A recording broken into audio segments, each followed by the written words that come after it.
What seems to be overrated until you actually try it? Being nice. Can't believe how many people return a favor.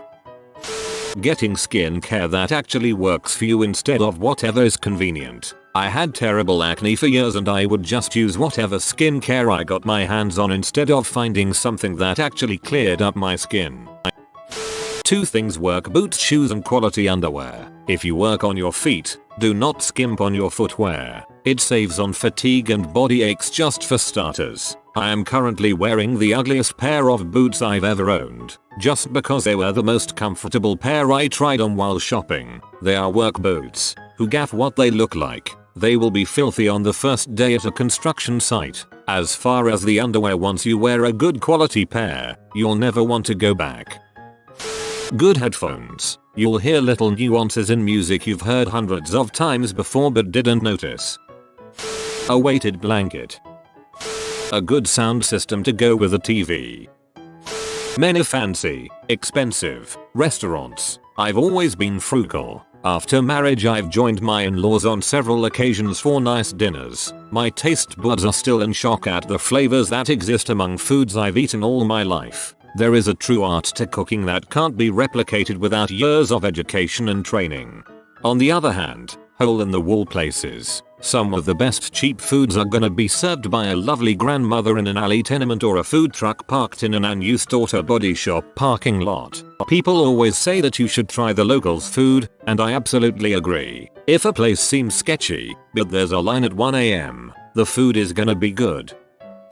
Hiring movers. I used to pride myself in my moves, but that was just me and my stuff from one bedroom to another. When I got married, we started renting our own apartments and the stuff accumulated over the years. When we moved to NYC we hired my buddy's moving company and it was amazing. When we moved apartments the next year, we hired another company and it was so nice not having to move a single thing up the stairs. We have not moved in 6 years now and I hope we won't have to anytime soon. But we will 100% pay the extra hundreds of dollars to not schlep couches and dressers. 100% my friend. Having moved apartments 4 times and hating every single minute of it, I decided when I bought my house that I would pay a company to do it. The $300 I paid was so worth it. Just the thought of having to move all of my stuff now gets me irritated. Getting a good massage. I was almost 30 and had never had one before, and I didn't really care to anyway, but my girlfriend found a deal for a couples massage on Groupon at some crappy hole-in-the-wall place. So we went. It was a terrible massage and I left feeling worse than when I came in. I thought my apathy towards massages had been confirmed. A while later my back was really hurting, so I decided to maybe give it one more shot at a nicer place. This time it was amazing and so peaceful I almost fell asleep. I walked out the door with no back pain and feeling completely refreshed. I'm glad I gave it a second chance. A bad massage will make you wish you'd left bad enough alone. A good massage will make you wonder why you didn't get one sooner. A great massage will find incipient problems you didn't know you had so you can work on fixing them before they hurt. And a great one usually costs no more than a good one. Actual running shoes. Some shoes are meant for running, man. Seconding this. I got nice shoes after buying from Payless my whole life. They're not even running shoes, but I went from a quarter-mile run at most to a mile and still climbing thanks to these shoes. And no shin splints anymore. Really good water pressure from a shower head. Also Monster Energy ham. Actually spending time improving your relationships with family and friends. The older I get, the more I regret not having spent more time with family and friends. I cannot emphasize this enough. A quality pillow. Can confirm. Due to being born poor, I had the same pillows for far longer than I should have. I'm talking you might as well sleep on an empty pillowcase levels of used pillow. When I finally got a job that paid a decent wage, the first thing I brought was a pillow. That was the best investment in my life. Getting 8+ hours of sleep. Finding something you truly enjoy. For me, although I suck, it's 3D modeling, so go out there and try out some hobbies. You never know what you'll like. Sucking is the first step towards being sort of good. Tailored clothing. You can have just about any body shape, but when you have it tailored to your actual size you go from looking okay to looking amazing. Hawaii. It seems cliche and overdone, at least in US, but for good reason. I used to wonder why people would fly so long just to go to the beach when FL or CA is so much closer. It's a true cultural experience, not just beaches and tropical drinks. I thought to look at the starry sky is boring, but in fact it is very beautiful. When I was a child, my dad taught me about the constellations and birdwatching. He said if you know the stars and birds, you'll never be bored wherever you go. He was right. Good quality fruits and vegetables. It may sound overrated, but good. Fresh foods taste amazing. Sleep, nutrition, hydration. Believe me when I say this, it's a cold, dark world until you tune those three together. Thanks, I really think I needed to hear this.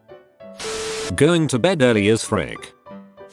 Yoga and meditation. It's ridiculous how hard it can be to just sit within yourself, but once you've done it and found the quiet, it's hard to stay away.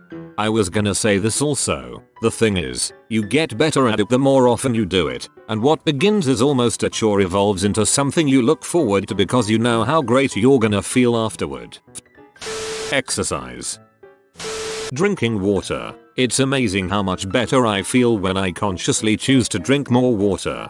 I drink around 10-13 pints of water a day. I have a serious desire to consume something 24/7, so rather than alcohol or snacking, I just drink water. As a millennial, a full-time job and falling asleep early, was a night owl for years, depressed for a few, had a few part-time jobs here and there because I thought that I would hate working full-time. Turns out I like waking up early and really needed the structure in my life. Helped with my depression immensely, and I'm not so sad anymore these days. Sure, I have less time to do other things, but now they actually feel like hobbies, not like things I use to pass an excessive amount of time. I agree 100%. I started my first full-time job last month and it's so nice having structure in my life. I honestly prefer it a bit over going to university. My school schedule is never consistent day to day, so it's hard to get used to. I love being able to sleep at the same time every night. Talking to a therapist. It can really help. Important note, before you go in, steel yourself for the very likely probability that the first therapist you go to will not interface with you in an optimal manner. It sucks, and everyone who's been through this knows what I mean, but it always bears repeating that you often have to go through a few before you find the one who works for you. Reading. VR. I looked at it at conferences but never really got into it. After using a headset in a more private environment, I found it amazing. It really is completely different. In a private environment. I'm assuming golf, considering how freaking boring it seems and how much people who play love it. Can confirm, I'd rather watch paint dry than watch golf, but playing with friends or family and it can be a really fun thing. Good mouse for your PC. I've been using random $10 stuff. Around 2008 I got SS Scanner, and this spring I got G403, and holy crap, it's so good. If Apex Legends had a good stat tracker, I am sure I've jumped quite a lot of steps just from mouse change. Even better is if you pair an excellent mouse with a 144Hz monitor. It's way too smooth. Putting salt and pepper on a sandwich. Life changing. That's brilliant. I'm going to have to try that. Reading the book before watching the movie. Don't get me wrong, I love movies. I just find it enhances both if I go in that order. Yes, makes the movie so much better since you already have a sense of the characters and setting, and it's fun to see how they make things a bit different. Also, if the book wasn't that great but the movie is well done, you'll end up loving it so much more. Looking at you, Revenant.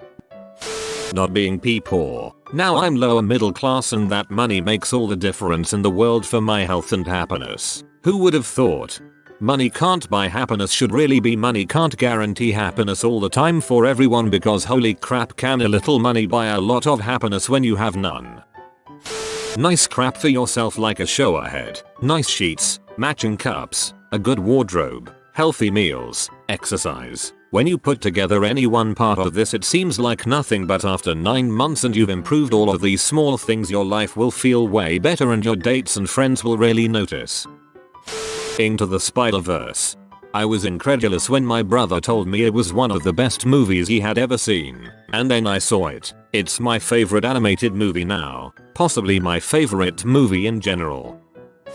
High refresh rate monitors. You think you know what smoothness is until you get one of these. Then you look back at 60Hz and wonder how you ever found that smooth in the first place. Cleaning. Everyone thinks this is a chore, but there's actually great benefits when you clean your house and your bedroom. You get some exercise and you actually have a lot more space, and it's good for your health. Cocoa butter. Classical concert. Actually hearing the instruments in front of you is breathtaking. Period. Drinking a lot of water throughout the day. Trampoline parks. Took my toddler and wife to one for a kids party. We were out doing errands before, so we showed up early. I had no intention of doing that childish stuff. It costed close to the same to buy an hour for the family as it did just for one toddler, so we said what the heck. Turns out that I haven't had that much fun in a while, and really needed that time with my family. We have been stressed out about buying a house, switching jobs, cut in pay, etc. But instead of suffering through a toddler birthday party like I expected, my wife, kid, and I had a blast with each other, just jumping and playing, and I felt like a kid again. Not many other parents really did it that much, and we were definitely going at it the most. I felt a little self-conscious being all sweaty and out of breath, but then I looked over at my family having such a good time and I instantly said frick it again, and we were going at it until they called time on our hour that we bought, and we reluctantly vacated the trampoline area. B-days. A healthy relationship. Japanese toilet. Using the toilets will never be the same. Putting continuous effort into actually training your dog. At first I kind of just thought we were stuck with this dog that got anxious and barked a lot when we had visitors. I've stopped making excuses and just try training methods over and over, and I'm seeing slight improvements and something to look forward to. I usually roll my eyes when I hear this, but mindfulness and meditation. I just took a really good course at my job for precepting new employees, and we had the section on mindfulness and meditation. Cue the eye rolling. But it was so interesting, and I really gained a lot of insight about how to apply principles on both my personal and professional life to maintain wellness and well-being. Chonk is back. Tell him hi Chonk in the comments and he will bring you good luck once again. If you are new to the channel, you can subscribe. I publish new videos every day. Until then, check another video, or don't. Either way, have a great day you magnificent people.